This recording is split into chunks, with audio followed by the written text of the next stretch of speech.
Servus, Matthias here, and this is Single Track. This week, I'm bringing you a conversation with Steven Johnson, app maker of the amazing backcountry mapping tool for iOS, Topo Maps Plus. We chat about the importance of navigating on and off the trail and staying safe in the backcountry. And of course, since it's the holidays, I want to share with you a few more of my favorite things of the fabulous Single Track Holiday Gear Guide.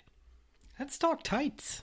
My go-to long pair are the Salomon Agile Long Tights. For a good price, you get a great pair of tights that do the job and stretch in all the right places.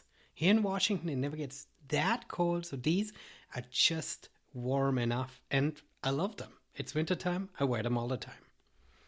What I also discovered last year are short tights, essentially bike shorts without the insert.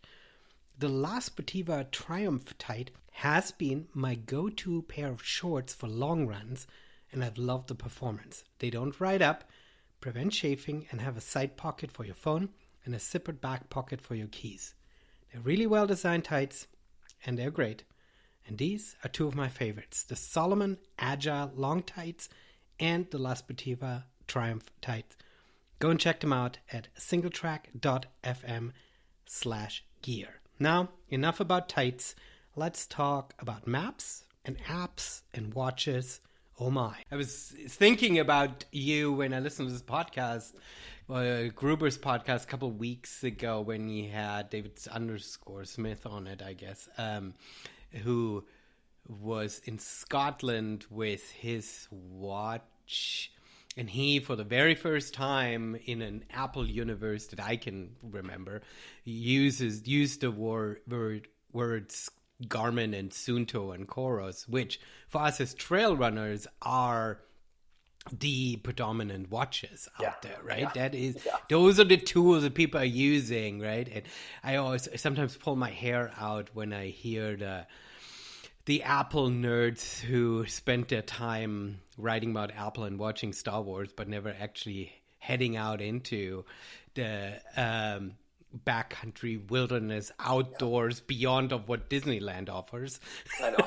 Right? I was surprised to hear Gruber mention that he didn't know GPS worked in airplane mode. I know. Yeah. I mean, it's one of those things that I was ecstatic when Apple announced that. Yeah. Ecstatic. And it wasn't like it was their keynote announcement. It was like an engineer announcing it at a WWDC talk. Oh, that's crazy. And I was just ecstatic about that. And it completely changed the game for the outdoors. Yeah. No, it really did. And yeah, everything. I remember before there was one vacation where we spent some time out on the Olympic Peninsula, and I didn't know mapping that well. Didn't know the roads back out there very well, and I took screenshots off my iPad. There was pre-iPhone days where I only had an iPad, and I took screenshots of various maps of the region so I could refer to, because you on one side were already electronified enough that you didn't use paper maps. That was just for driving. That wasn't just right. Yeah. Right. But you were sort of post paper maps, but you weren't really fully immersed into this fully electronic thing. And I remember how cumbersome that was. And then, so yeah, GPS on the phone was a game changer. Which, from a technological point of view, is interesting because it changed the game so much that people rarely now need to use their watch for GPS tracking. Yeah. Like you can use things on the phone, and on the phone, you have a bigger screen, pinch to zoom is so much easier. You know what you're doing. So that's usually my setup, the way I am doing. But we are going way meta, and I'm already recording all of this. So I am on the phone with Steven Johnson from Glacier Peak Studios, app maker of the very popular app Topo Maps Plus. And just to say right off the gauge, I have to give you like weird backhanded kudos for your name, Topo Maps Plus, because nowadays everybody does the plus thing, and you were like the first, or almost the first. Well, we a couple years ago we were joking that both Disney and Apple ripped us off with Apple TV Plus and Disney Plus, and everybody does the plus thing. They were just following us. They saw what we were doing, and they were like, I know. That's fantastic. So you make an app which the name says is a mapping app. And it's a mapping app for the backcountry, and there's a whole bunch of stuff. And I'm super excited to have you on the show.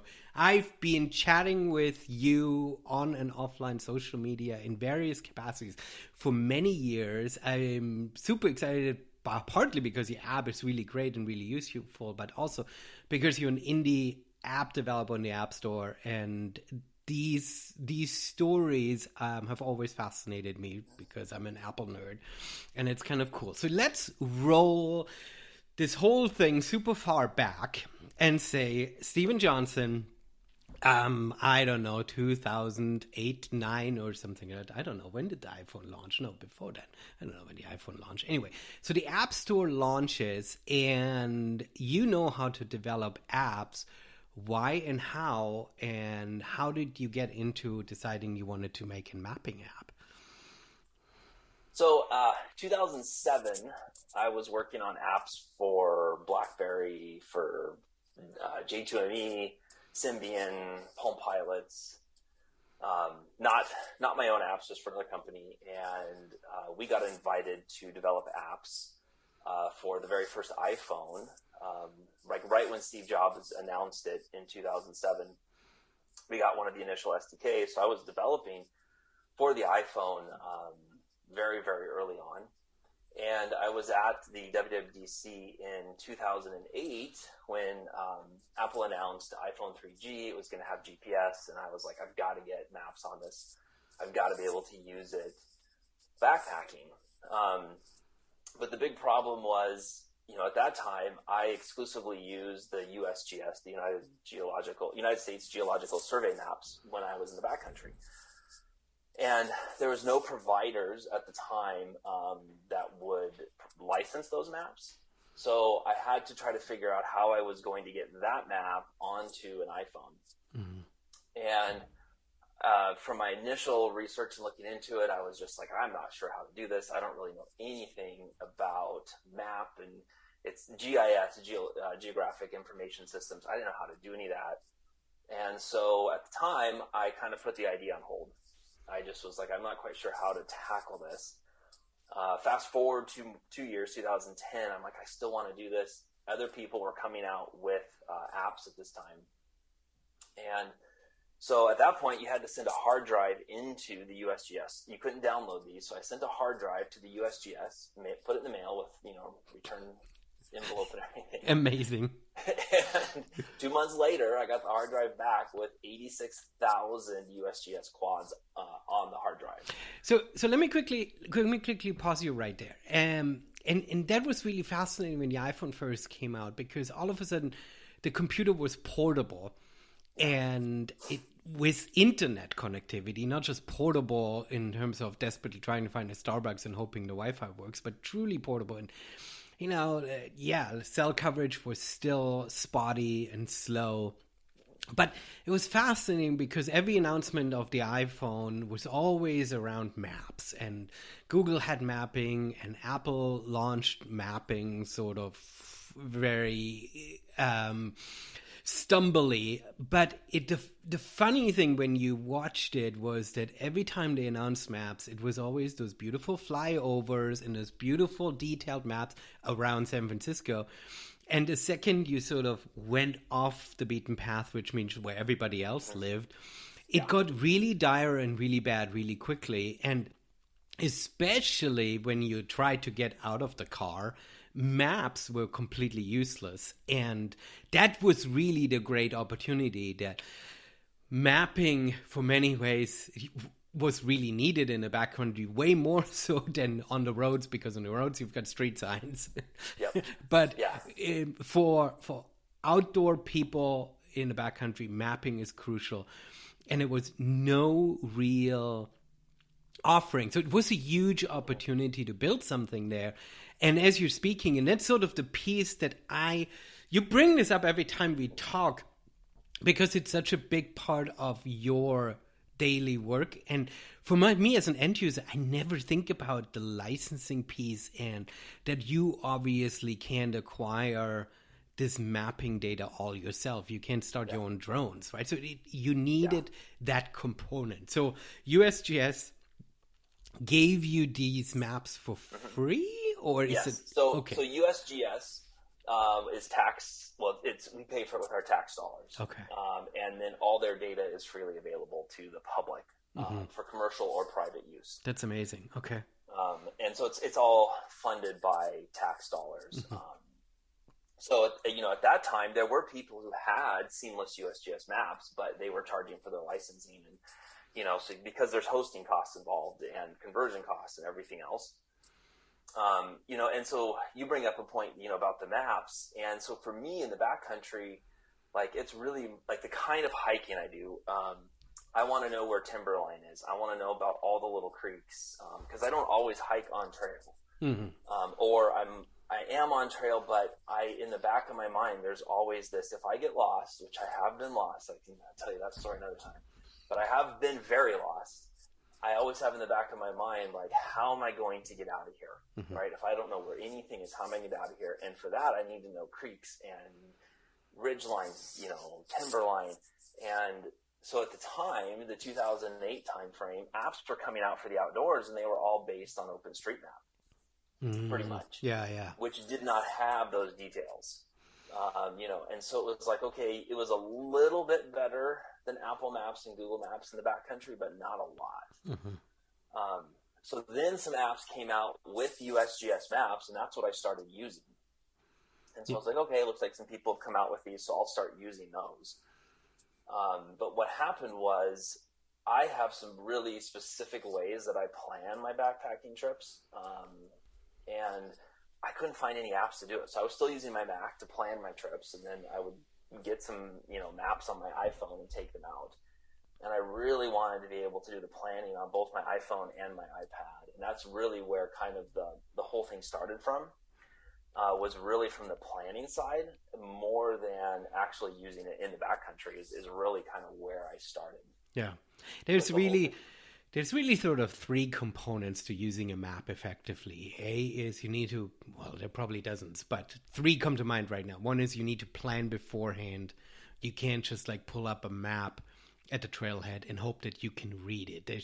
You're not familiar with the environment. You don't know where you're at. And so there's this piece, and that does require some preparation, and preferably preparation in the app that you're actually going to be using outdoors, because if you're using something completely different, then it looks different and you won't feel familiar and comfortable, right? I think the second component is that you need to practice. You're speaking timberlines and creeks, and you're speaking a mapping language that most people don't think about. And modern mapping apps with turn-by-turn directions sort of take this mapping knowledge away from you, right? It's just, here's my address, and I let the robot do its thing for me and guide me there. I don't need to know what I'm looking at. I'm still being sort of very cautious and feeling like a novice and uncomfortable when it comes to reading topographic lines.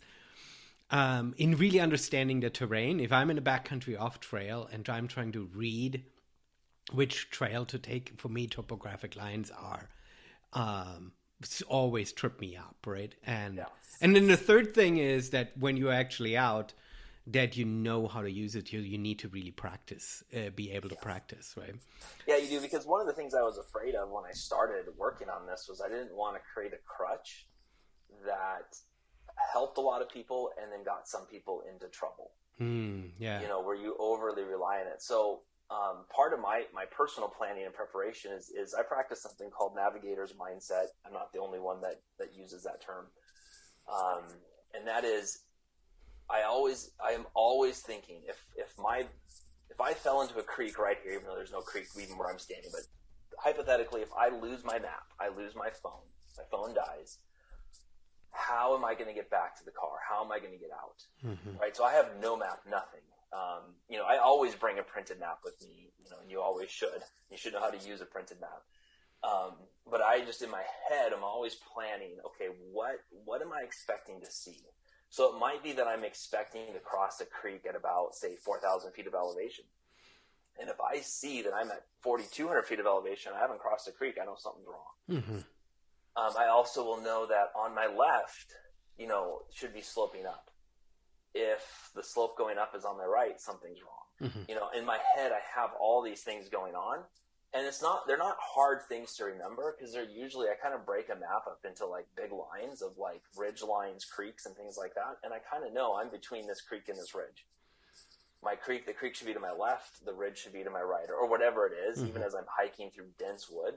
And by practicing that, you have a sense of, even if I were to lose every map that I have, like my pack gets washed away. I know that if I, follow this line, which might be a creek, a ridge line, whatever, I can use that to get to the next one, to get to the next one, to get to the next one, to get home. Yeah. And it's something I used once. I got completely and utterly lost in North Idaho. I mean, lost beyond lost. And this was pre-iPhone. And I had that in my head, and I knew if I head due west, I'm going to either hit a road, a lake, or a creek. I was so lost, I didn't know which of the three I would hit, but I knew I would hit one. And then when I hit that, when I did have my compass at this point, I knew I needed to then turn and head due south. And at that point, if I followed any of those due south, I would eventually make it back to the car. And that's exactly what I did. I just walked through the woods due west. I mean, I spent the night out there. Oh, wow. Yeah. And then walked due west till I hit one of those three, and then walked due south and made it out just fine. Mm-hmm. But in my head, I knew exactly. So when we went to bed that night, we were planning on being out for the night, but we were so far from where we were trying to be. We were hiking in the dark. And the next day, finally figured out what went wrong. We were probably 7 miles from where we were supposed to be. Yeah. Like we'd hiked and hiked and hiked and hiked. We should have just stopped, but we didn't. So the next day we hiked for hours in the woods, no roads, no trails, nothing, just dense woods, following that pattern, and eventually got out. But when I went to bed that night, I knew in my head, this is exactly what we have to do to get home. And so I had a great night's sleep knowing that, we're not going to be hiking on trail the next day, but we would find our way out, and we did. Yeah. You essentially problem solved beforehand. Yeah. It is an interesting thing, because perhaps part of the reason why I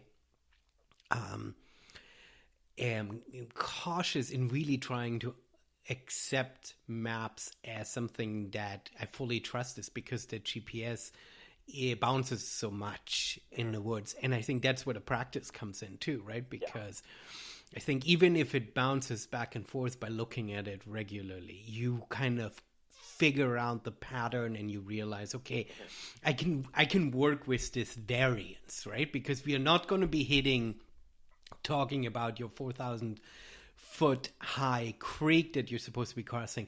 You can't expect at 4,005 feet to immediately know if you've crossed that creek or not, right? I mean, there is variance in the backcountry, and that's where this practice comes in using these tools, right? And also the other part is thinking ahead. So you're not just looking at where you are, but you're looking at what's coming up. What am I expecting to see up in the future? Yeah.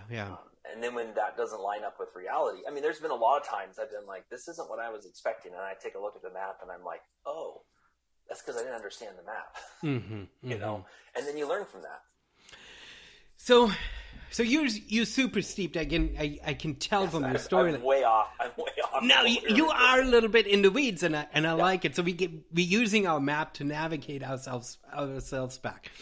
I want to go back to this point where you've been using some of the mapping tools out there. You realized that they're not sufficient for what you're trying to do. That's the classic entrepreneur's dilemma of you scratch your own itch, or not dilemma, opportunity, really, right? You're seeing that something is missing. You don't know at this point if it's a business idea, but you're scratching your itch and say, okay, this Yeah. needs to be built. This will be helpful. So perhaps we save ourselves the details of how you coded all of this. Obviously, it has a front-facing app that goes into the App Store, and then you have a backend that powers all of this. The app is launched, and then you've got an app in the App Store. I mean, this is incredible. I tried building an app for a very short period of time, and I failed because of my coding knowledge. But people start using this app, and how does that feel? I mean, where are you at this point? What feedback are you getting? How does this journey go from, okay, I've scratched my own itch, to, oh, look, other people's itches are being scratched, and they come with demands and stories. I mean, you talked about you don't want over reliance on this app, and so how do you take this app then to the people? So I'll back up just a tiny bit before launch. So one of the things I did before I launched was a lot of keyword research on the App Store. I used Sensor Tower to do keyword research, and I found that keywords around topo and topographic maps were underserved. So I saw an opportunity there to also say, I want to do this for myself. I already know that this is how I use maps. I don't know if a lot of other people use it the same way. And I also see opportunity on the App Store to rank for some of these keywords. So my kind of thesis was, if I can get this app out there, I think I could probably get in the top 5 search results. Mm-hmm. And I basically told myself, if I can get in the top 5 search results, and if I can average about 100 downloads a day, I'm going to dive into this and like really put some time into it. Mm-hmm. If I can't get either of those, then I'm going to probably pull it from the App Store and make it just be my own app, and I'm just going to have my own custom app for backpacking. Okay. That was kind of in my head, and I ended up launching in 2013. So between getting stuck with trying to figure out mapping and how to get the maps on there, I took quite a bit of time where I wasn't even working on it, and finally went back to it. So 2013, I launched the app. Pretty much immediately showed up at number 4 for search results for a lot of the keywords I was targeting. Just there wasn't a lot of competition in that space, I think, because developers don't hike and backpack that much. Yeah. Exactly. I think exactly. I think that's it. Everybody sort of was trying to scratch their own itch, but if people are not going into the outdoors, then there is a huge underserved opportunity, right? There. Exactly. Mm-hmm. It was kind of like in the early days, I talked to somebody who did a sports app, and he took over the App Store with it at first. I mean, now there's, all the big names are in there, but like a lot of developers don't watch sports. They all were making Twitter apps. Yeah. That was like the big Star Wars meme creators or something. Yeah, exactly. Yeah. And to do apps, and things like that. So that was kind of the big thing for me. So the very first version of the app, I mean, it barely worked. I mean, it was as minimum viable product as you could possibly have. My brother and we went out in beginning of July of 2013. We were, Alpine Lakes Wilderness. I can't remember where exactly, somewhere up in there, to test it. And we actually hit snow. We pulled the app out. We put the blue dot, our location dot, on top of the trail, and we just walked on the snow where the trail was supposed to be. And about 2 hours later, we came off the snow, and we were about 10 yards from the actual trail, and like the shouts of joy, like this thing was working, like it actually kept us on the trail, was like, we were just ecstatic. Yeah. I think that's one of the perfect use case stories as a great way of getting people familiar with and using an app like that, right? Because there should be a trail, so you don't have to really navigate by feel. But the trail's gone because of snow, and using the GPS power with the overlay trails onto a map is really helpful, and it gives you immediately the sense of gratification. I've done it several times, and it's really a great way of saying, absolutely, it's perfect. Yeah. And for us, for us, it was like, is this thing going to work? it was like, okay, yeah, it's one thing to test it in town. It's another to be like up in the mountains and like really testing it. Yeah. So it was like 2 weeks after that, the app launched on the App Store. And it was very, very minimal. And so from there, it was just, getting ranking and then getting downloads and so we started immediately getting customer feedback. And pretty much I just doubled down on like, there was some really big areas that were just hugely missing in the app, and I just started working on those. And once I got kind of the feature set up, not even where I wanted it, but at least where it wasn't like had really glaring holes, I really focused on a sales funnel for it. So that is just looking at conversion rate from people looking at the app on the App Store to downloading the app, and then people that download the app to sign up for accounts, people that sign up for accounts to getting on the newsletter, people on the newsletter, how many of them then sign up for a subscription, how well the renewal is doing. And I basically track all those conversion rates. And was just starting to focus on how do I improve each conversion rate throughout the process. And most of the time, improving them meant making changes to the app and then telling people about it. Because I would find out people would drop off and they wouldn't download the app because it didn't serve them in a particular way. Or they wouldn't use the app because it didn't have things that they needed. And then I also, at the same time, kind of doubled down on a niche. So at the time, I was originally targeting just everybody who went into the outdoors, and realized that's not really what the app is. This is an outdoor mapping application that is focused on navigation. In particular, its focus is not trails. Now, that may sound like, well, of course everybody wants trails. So the app does do trails, but it's first and foremost, it's about maps and navigation. And secondly, it's about trails. Okay. There's a lot of apps on the App Store that are trail first apps. Yeah. And so I distinguish them as it's a trail app versus a mapping app. And of course you need both maps and trails when you're in the backcountry. And so we really, I really changed the focus of the entire app to be like, primarily it's about maps and navigation. Secondarily, it's about trails.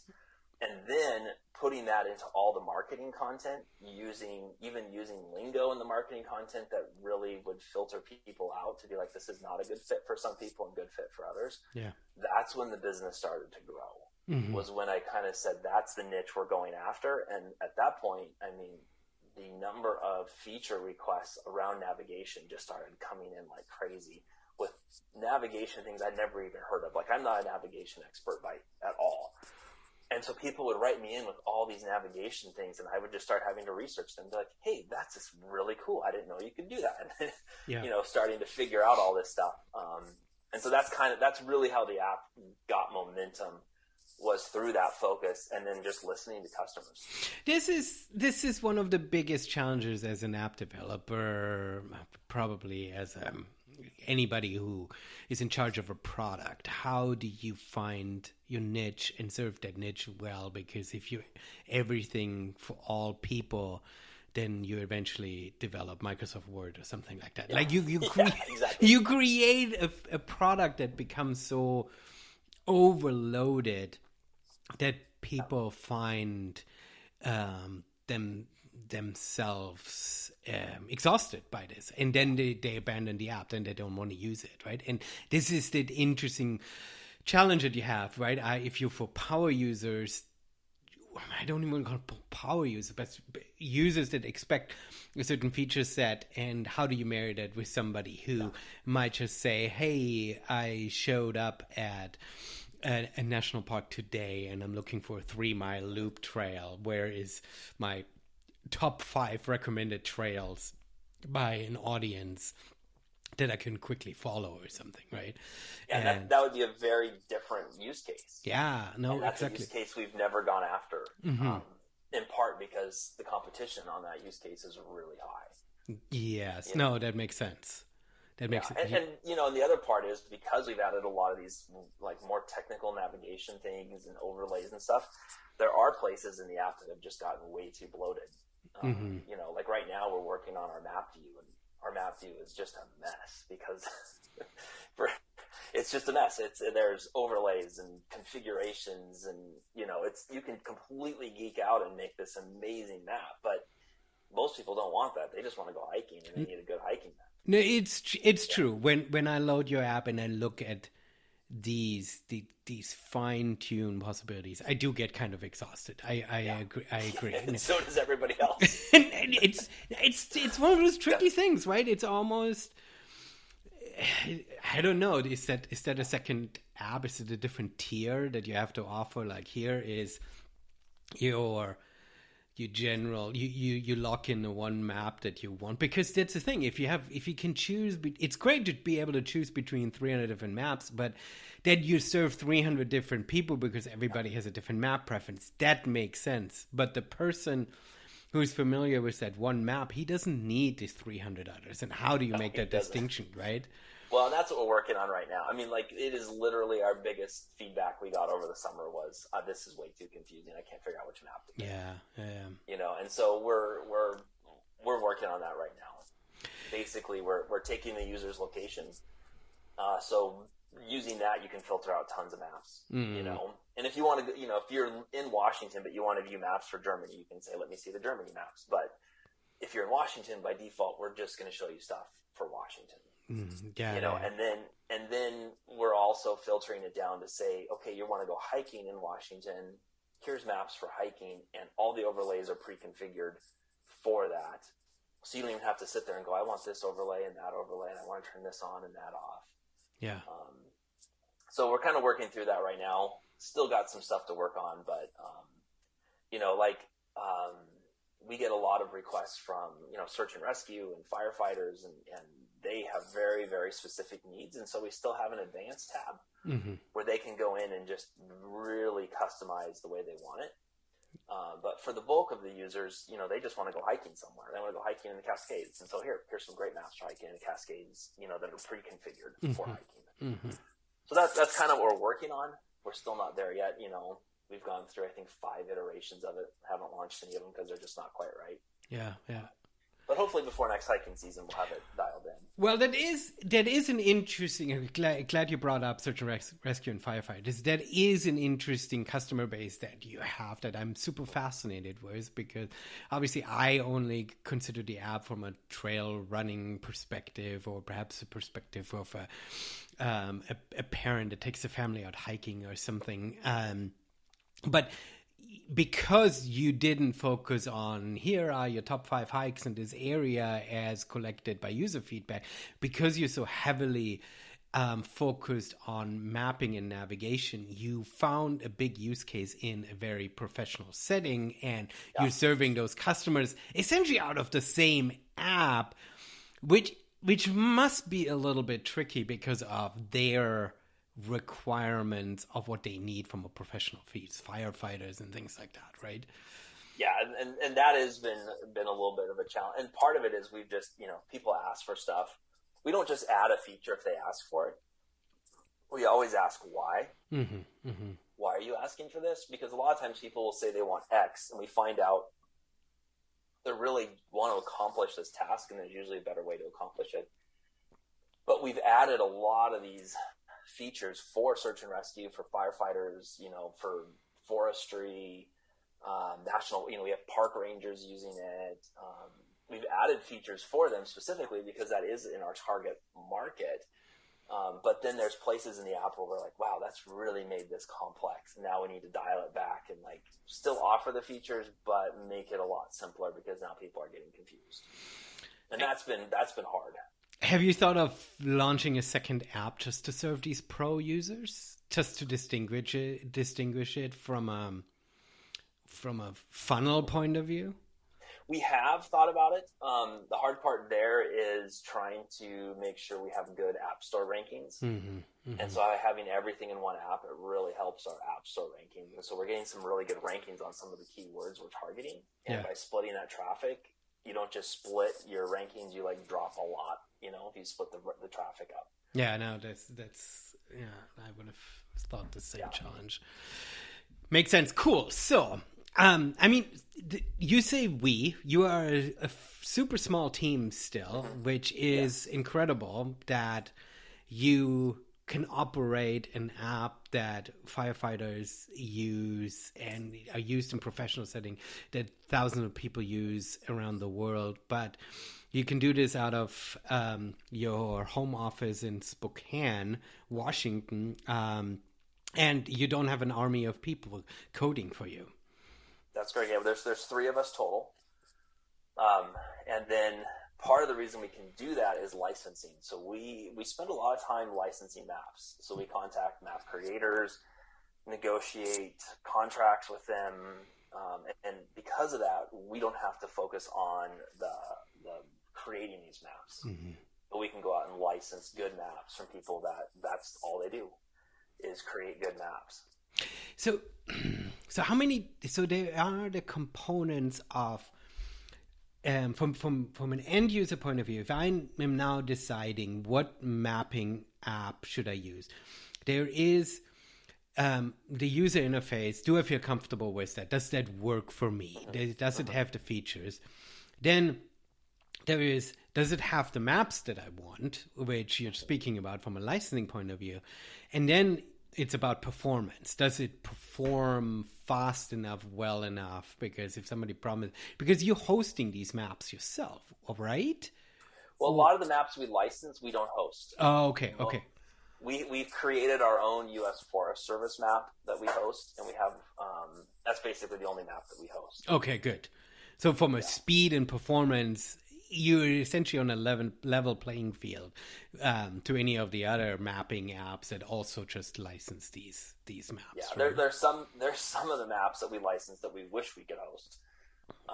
Just because there's things, if we hosted it, we could actually speed things up and make things more optimal. But it's their terms of service, and it's from their servers, and we get basically charged every time their server gets hit. Mm-hmm. So every map tile hit is it's a very small charge, but it adds up quite a bit. I know for sure. I can see that. All right. I'm gonna ask you about Gaia now, mm-hmm. because they are sort of the big elephant in the room, right? They are sort of the biggest player, and I think they're the household name, right? Mm-hmm. So position yourself against them in comparison from a feature point of view. What do you have that they don't, and vice versa? What from a target point of view? Yeah, so Gaia is the other app really in the mapping navigation space. When you kind of look at the landscape of outdoor apps, they're the big app in the mapping navigation space. If you look at trails, you have All Trails and the Hiking Project and apps like that. But once you get into maps and navigation, there's actually not a lot of apps in that area. So with Gaia, I think what they have over us is there's really, I would say, a couple features that they have. The biggest one is they have an Android app. Oh, okay. That's probably the biggest thing with them. Is they have an Android app. They also have a web app. We have a Mac app. So if you're on a PC, you can use Gaia. If you're on a PC, you can't use our app. If you're on a Mac, you can use our Mac app. So they support more platforms than we do. And, on a feature side of things,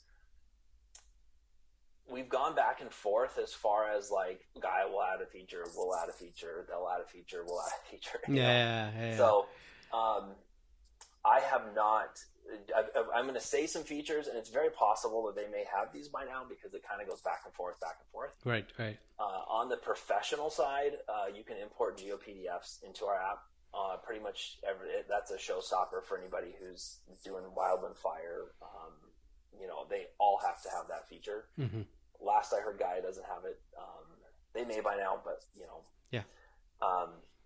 The other thing you can do with importing GeoPDFs is you can go up to your national park, and most national parks have GeoPDFs available. You can just import that right into the app, and there you've got that map. Nice. Yeah. A lot of state parks, so like Washington State Parks, all the Washington State Parks have GeoPDFs on their website. You can go download that PDF and then import it into Topo Maps Plus, and then you've got a very specific map for that state park that you wouldn't find just as a general offering, because not enough people visit Mount Spokane State Park, for example, for us to put a map like that into the app. But if you live in Spokane and you want the Mount Spokane State Park map, you can go to their website, download it, and import it. Yeah. And for my listeners here in Olympia, that should then also work with the Capitol Forest Yes. GeoGPS, because that's one they externally are always promoting the Avenza app for that, but the Avenza app is sort of crap. But the underlying GPS PDF, the GeoPDF will work. GeoPDF should work, will work in Topo Maps Plus, which is great. Yep. And I'm pretty sure every Washington State park has a GeoPDF for it. Okay. And a lot of other states have the same thing. And those parks are too small for any of the big apps to pick them up and put them in, as a single database of, or single map typically. But if you can find these GeoPDFs, for this particular park that you're visiting, you might be one of, like, a little tiny park, that very few people even go to. But if you can find the GeoPDF, you can import it and then use it. Mm-hmm. So the other thing, and this is something that's probably a little bit more because of the way I hike. So for me personally, I've always been really conservative on my battery usage, and I don't record tracks when I go out backpacking. I don't want to have GPS always running. So personally, I don't record a track to see where I've gone. And by doing that, you get tons and tons of battery life by not having it on. But I do want to have an idea give me an idea for how far have I come. And half the reason why I want to know how far I've come is usually because I want to know how much farther I have left to go, right? So if you're hiking 8 miles and you've gone 5 of them, you've got 3 left. So we have a feature called Progress on Trail that takes the coordinate data for a trail, looks at your current location and says, oh, you're on this trail, you've gone about 5 miles on the trail and you've got 3 miles left. Okay. It's nowhere near, it's not as accurate as doing a GPS recording because it's only as accurate as the trail data. Mm-hmm. And sometimes the trail data is super accurate. Sometimes, they'll take 10 switchbacks and make it 1. Yeah.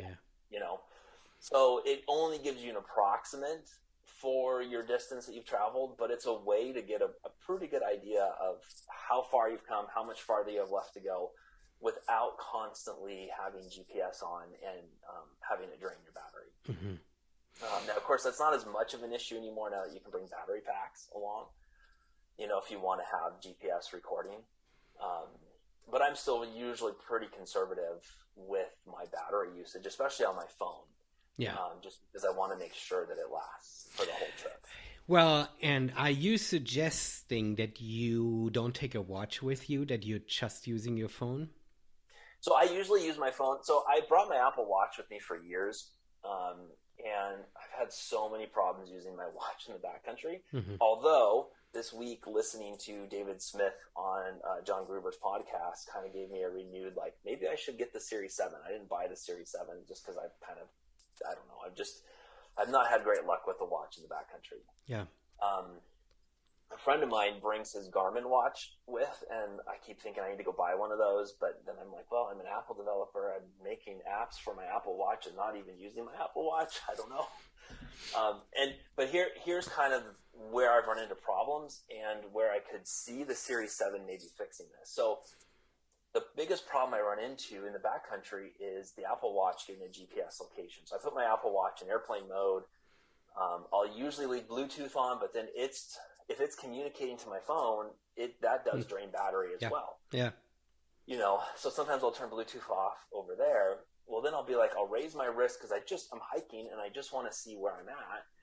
And it typically takes 45 seconds for me anyways, for it to find my GPS location. If it doesn't already know where I'm at, I've had it take 2 minutes on my watch, and you're hiking along and you're stumbling over stuff, or I'm sitting there trying to hold my wrist up and my arm's getting tired. And so I just pull my phone out of my back, it's in my hip pouch on my backpack. So I don't have to take my backpack off, and then I can check my location. My phone gets my GPS usually pretty fast.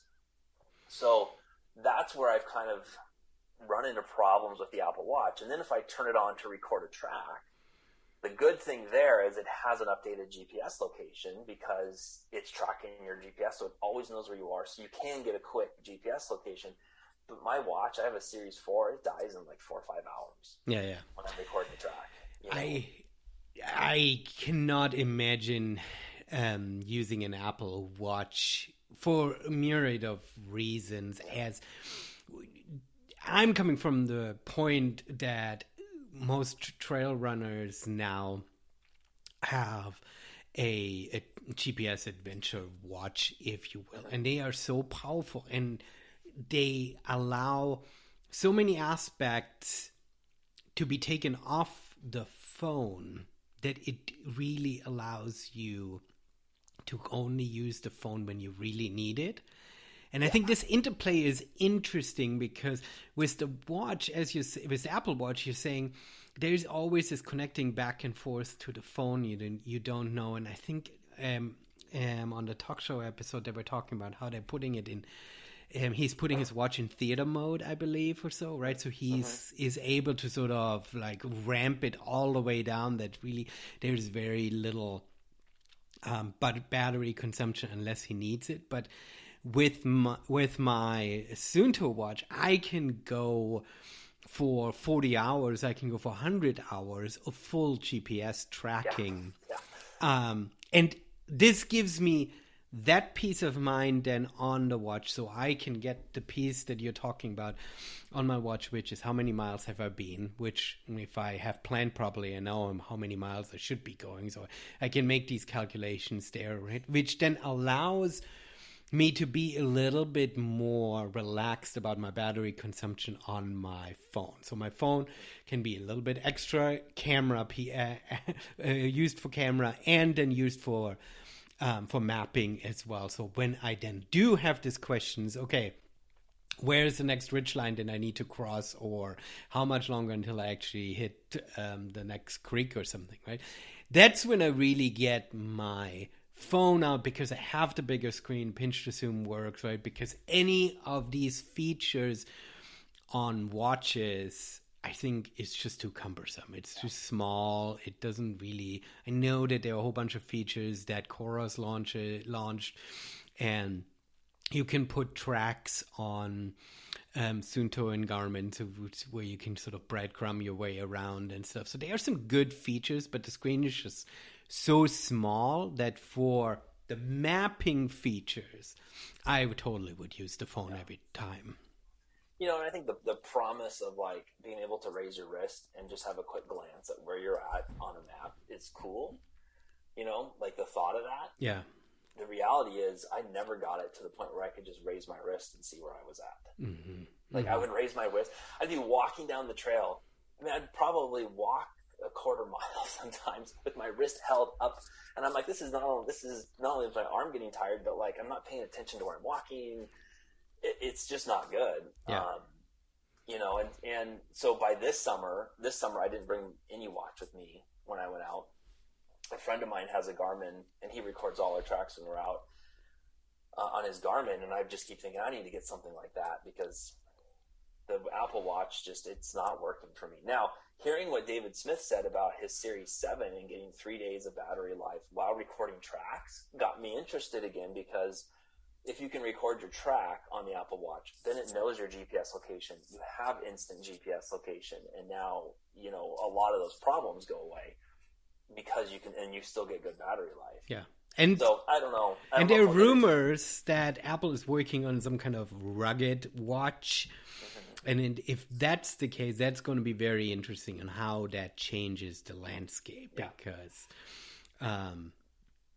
you know, one would say if the hardware is meant for the outdoors, then they would probably add a few more features for that. Well, I mean, my Apple Watch is pretty dirt. I took a hard mountain bike crash 3 years ago, and I mean, I smashed my watch into a rock, and it scratched, but it did great. Mm-hmm. I was like, thought for sure my watch was destroyed. I mean, it hit hard. Yeah. I think they're durable. The piece, and I haven't tested one in a while, but the piece that I've been struggling with is trying to find the right kind of balance of what I want on the screen. And again, I think that's with every single tool that you're using, you need to really practice a good setup that works. I mean, your Suunto or Coros Adventure Watch, once you start tracking an activity, that activity takes precedent and you don't get any other features, right? When I've taken the Apple Watch out, the distraction possibility, even when you were in airplane mode, of having all these other apps and what screen am I clicking on and stuff. I think you feel like from a software side, Apple could serve that outdoor market a little bit more, that they're saying, okay, there should be a feature that you lock in a screen that you're saying, yeah, sure, if I press a certain key combination or whatever, I can get myself out of it. But if I want something dedicated, minimalistic, in order to maximize activity and battery usage in the backcountry, I want that. I don't want to be get my reminders pop up in the middle of the backcountry, right? Exactly. Because I'm trying to get away from that. Exactly. That's the whole point, right? And I think that use case Apple hasn't really considered yet. And I think I would agree with that. Yeah, and I think that's where that combo for me sort of works, right? Even though from a developer, from a business point of view, you need to have an Apple Watch app in the App Store, so therefore you'll always have to sort of test these apps. I think the best use case in some scenario is having a watch that is a different brand that doesn't communicate with your phone, and then have the phone. Yeah. So then the question is, how can you? Because have you thought of? Because my Sunto and Chorus has it too, they have immediately uplink of every activity that you're tracking into Strava. Is that something that you could offer? I'm pretty sure they have an open API that we can connect to from our servers. Yeah. Because I'm not 100% sure, but if I remember right, they do. I'd have to go double check that. Yeah. Because I think that would be super helpful, because if I can select yes, after every activity, it uploads it into your app, because that's what I'm using to build new routes, to look at what I want to do next or so, right? I mean, not every time. Sometimes I'm in an environment where I'll only be once and stuff, right? But in general, you look at your activity afterwards. And because for me as a trail runner, because I use Strava so much and I do have that route builder, it of course is not great, but it works for the specific use case from a trail runner point of view. You sort of get stuck working within Strava so much that you never feel comfortable really working with any other app from a familiarity point of view, right? Yeah, well, that makes sense, especially I think for runners and bikers. Yeah. Yeah, I mean, like I said, this summer I got to the point where I stopped wearing a watch, and I've been really thinking about getting one of those adventure watches, even though I'm an Apple developer, being like, oh, I'll probably still do some development for the Apple Watch, but...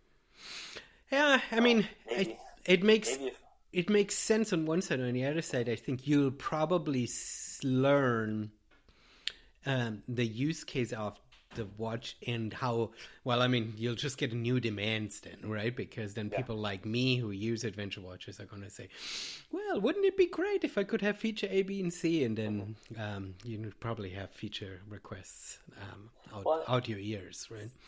Well, and the thing there is if they can get the battery life of an Apple Watch to more closely match the adventure watches, which I don't know if they ever will with the kind of display they have, but if you can get at least somewhat closer, then you can start building out some of those features. But right now, it's like the battery life isn't there when you have constant GPS on. I know David Smith got that 3 days of use on his.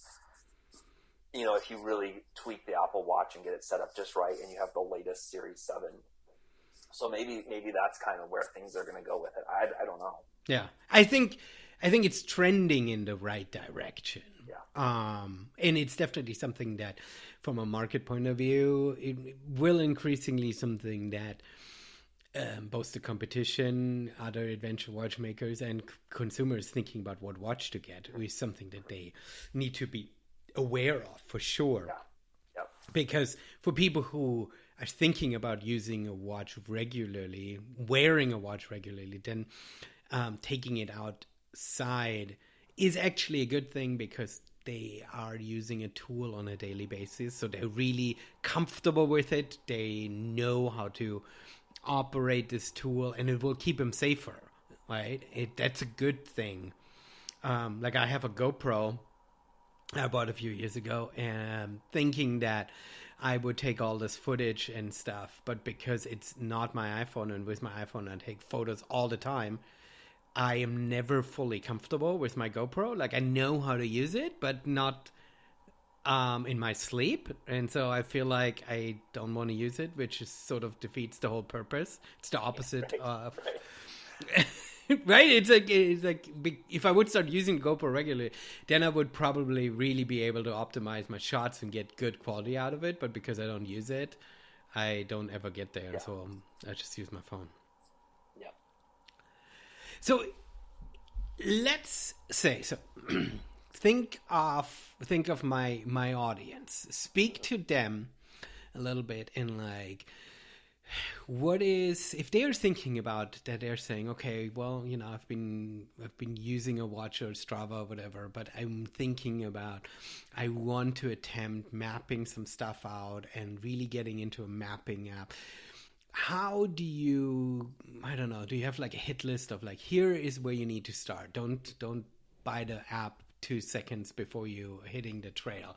Like, what's sort of the process of familiarizing yourself with an app to be comfortable to say, okay, I have everything when I do hit the backcountry, that I'm not feel like a complete novice, an amateur? So the thing that I typically do is put my phone in airplane mode. Okay. So that way I'm not connected to the internet, which is going to give you a pretty good idea of what it's going to be like in the backcountry. Mm-hmm. The thing that's not going to be the same is the time it takes for you to get a GPS signal. When you put your phone in airplane mode at your house or whatever, it still kind of knows where you're at. So when you hit location, you immediately see it. When you're in the backcountry, it can take 2 minutes. It could, it usually doesn't, but it can take a while. Mm-hmm. If you reboot your phone and you leave it off, I don't remember how long you have to have it off for. It will act like it's in the backcountry. So if you want a true test, you reboot it, or you turn your phone off and you leave it off.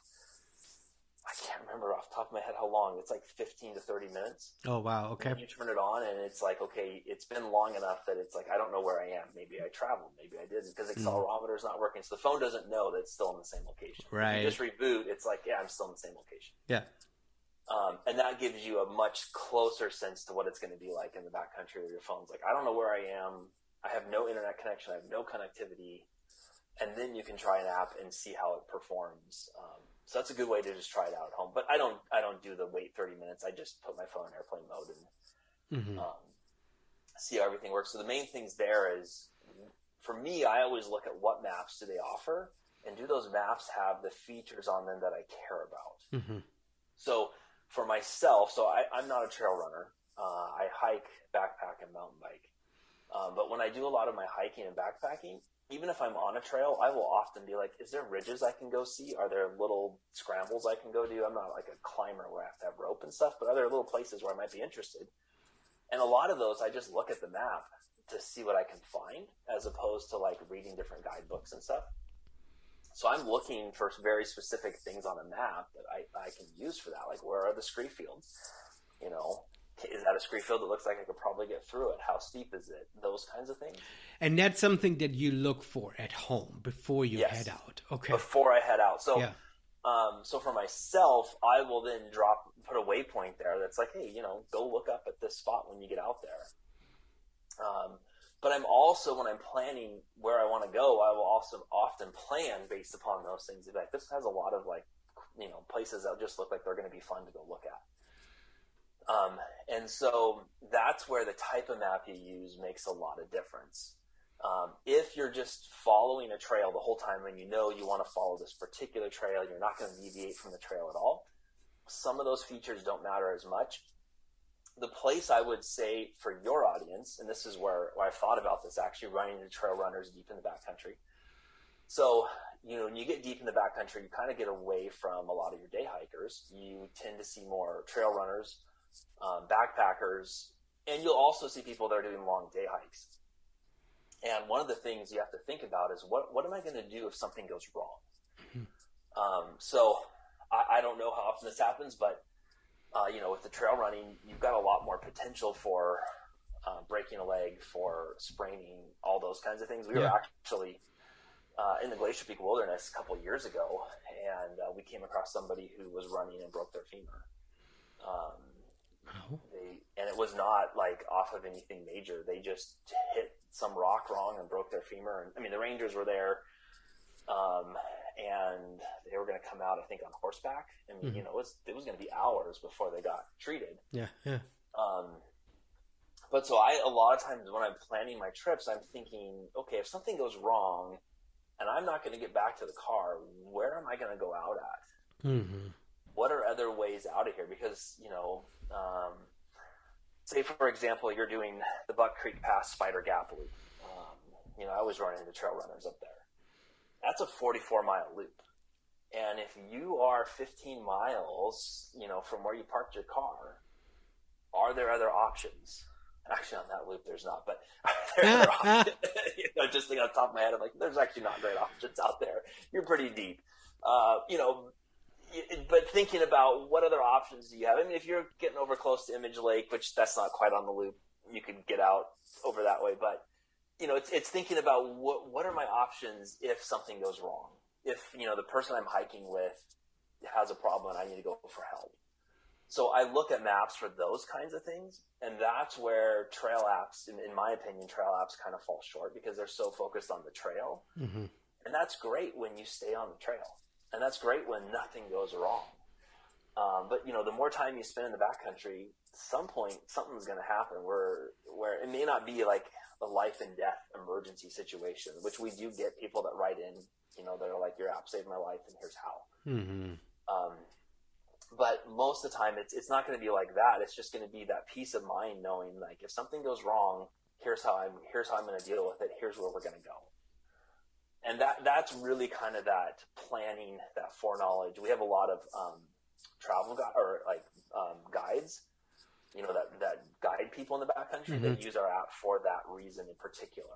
And they've got not just their route mapped out, but all of their contingency plans mapped out as well. So I think this is a really good point that you're making. And I want to ask you a question about that. Because I enjoy finding routes. My Cushman 6 route that I did last year was sort of built that way, where I purposely tried to find a really difficult, really gnarly route, but it had so many exit points.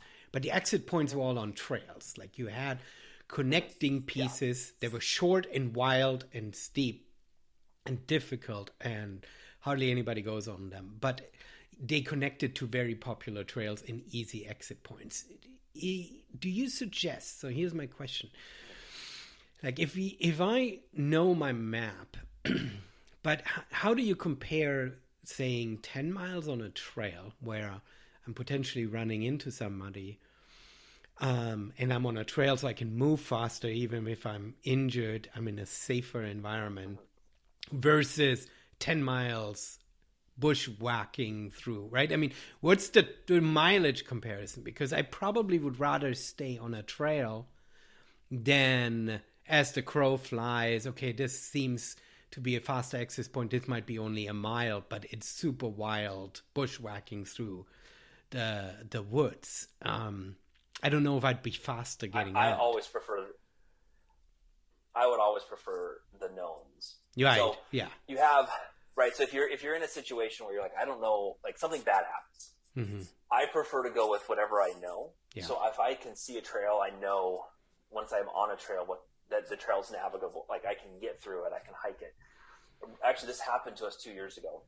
So I was hiking with some friends. I had a friend who doesn't do a lot of hiking. We're just going along, last day of the hike, for a couple days, and we get chatting, and we're hiking on the trail, and all of a sudden the trail just ends.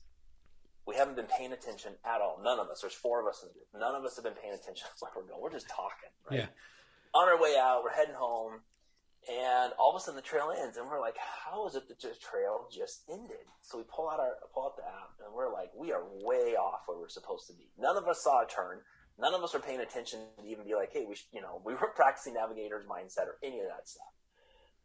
And so we're like, okay, where are we going to go? Well, So we're like, we could see that if we just hiked due, I think at that point, south, we were going to hit a trail not too far away. So we start going that way, and it was dense brush. It was nasty, making really slow time. And one of my friends was getting to the point where he was starting to bonk. I mean, his legs were wobbly. I was like, this is not good. So we got to a ravine, and I was like, I know the trail we need is up there. I mean, it's a steep hike up this ravine. But I know if I get up to the trail, we can get out of here. Like, we know that it's very much a no. If we continue heading south, we're going to eventually hit this trail, but we don't know how long it is, what the brush is like, any of that kind of stuff. So I hiked up the ravine, found the trail, and it's a long hike. I dropped my pack, went back down, grabbed my friend's pack, brought it up.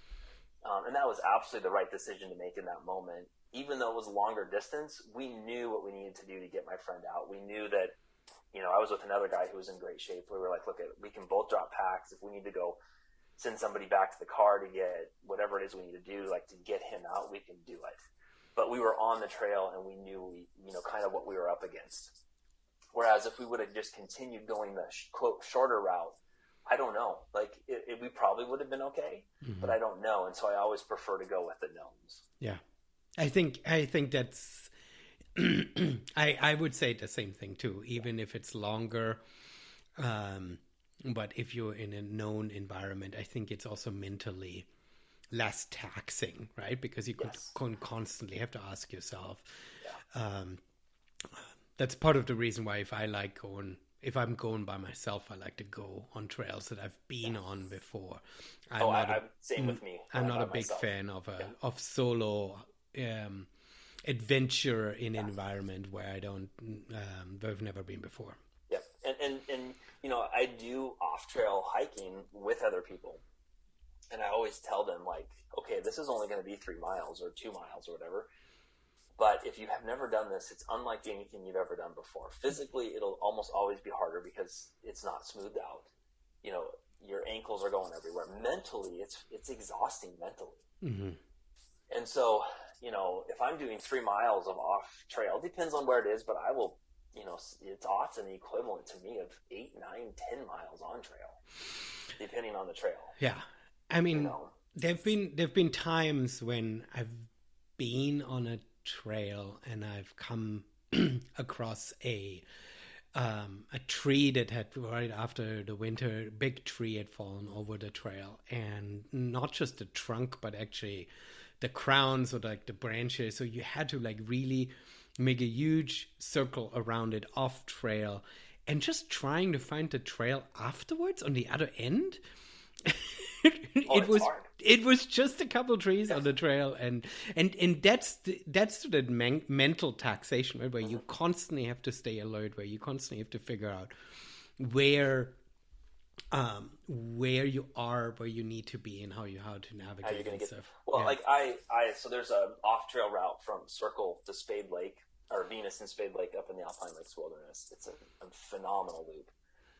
But the off-trail section, it's all up above tree line, scree fields, but it's mentally tiring because you cliff out a lot. Yeah. And so you're like working your way down towards Venus Lake, and you're like, oh, I need gear if I'm going to go down that. And then decision-making starts getting bad because you're like, we're almost there. We've cliffed out 3 times. Maybe we could make this one, And it's like, no, you got to stay safe. At that point, you're so far from any help at that point. Yeah. And so it's, having to make good decisions when on the map, you can't tell where it's going to cliff out. It's just kind of all steep. Yeah. And there are routes. You just have to take your time and slowly work your way down. Yeah. This is the other thing where in the Alps, you've got very challenging routes, these via ferratas, these climbing trails that are essentially beyond trails. You are actually climbing, but because so many of these have fixed metal ropes in the most crucial sections, it's not just something where the amateur knows how to hold on to. So it's not just a safety feature, it's that mental piece. Know when you are at that rope that you are on the right trail. Right. Yeah. Right? Where you're in an environment where you absolutely don't know, am I supposed to be going here or there? then you don't know if you're going there and that's not the right way, that you are getting cliffed out, that you're only getting yourself in a more precarious situation, right? And mentally processing in, am I doing the right thing now here and stuff? That's a super challenging piece. Because I've talked to a lot of, before I did that loop for the first time, read a lot of blog posts, and I've talked, a lot of people like, we eventually had to turn around. And then you talk to, you read other people's posts like, we found the route. Mm-hmm. So mentally, I'm thinking, okay, we're prepared to turn around, but we've come 80% of the way. Mm-hmm. And that's where it's hard, because you still got to be like 80% isn't 100. And until you're at 100, you have to be ready to turn around. Yeah, yeah. And that particular route has very few cairns placed as well, where because if you're going along a lot of these off-route things, they have cairns out there, and you're like, I can see it. Like the first half of it does. Second half, where the cliff out areas are, there's like nothing. Yeah. But once you find it, you're like, okay, that's not too bad. And then you get through, and it's just an amazing loop. Mm-hmm. Fantastic. So I think you wrote about it somewhere. Is it somewhere? If perhaps we need to link to your Instagram or something. I don't know. We need to find some cool photos or something about this. Alpine Lakes Wilderness is so beautiful, and everybody always does the same hikes and routes. So it will be cool to get some info and something new. Yeah, we can link up to that particular route if people are interested. Cool, super.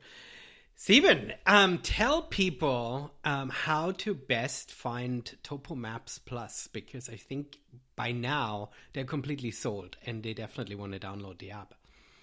The best way to find it is to go to glacierpeak.app. So Glacier Peak as the Glacier Peak in Washington.app. Yeah. That's the website. Or if you go to the App Store and just search for Topo, T-O-P-O Maps, or Topographical Maps, we're the first hit. That's past the ad. It's a green icon with a hiker on it. Perfect. The green icon with the hiker is Topo Maps Plus, the fantastic mapping app by Glacier Peak Studio and Steven Johnson. Thank you so much for coming on the show. This was amazing. I think it gives people something to chew on, especially now that it's winter time, and I think people are very much in sort of the hibernation and planning phases of their adventures.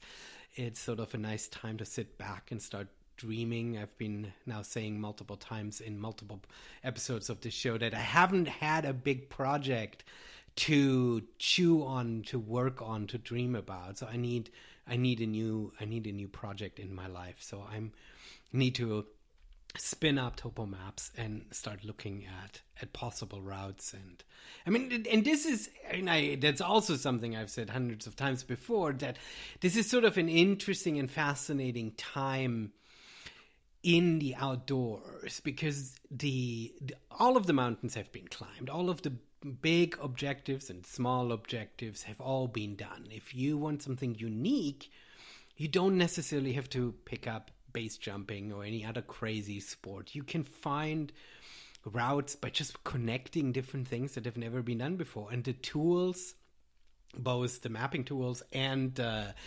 especially with GPS and connected to it, and obviously our gear has gotten better and better. So we'll be able to go lighter and faster and swifter, but still keeping ourselves safe.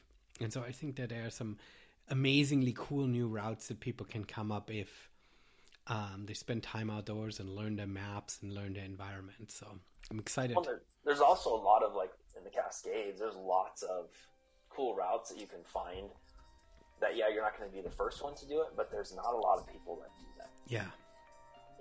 And usually it's usually a short section that connects it together that's off trail. But finding those is really a lot of fun.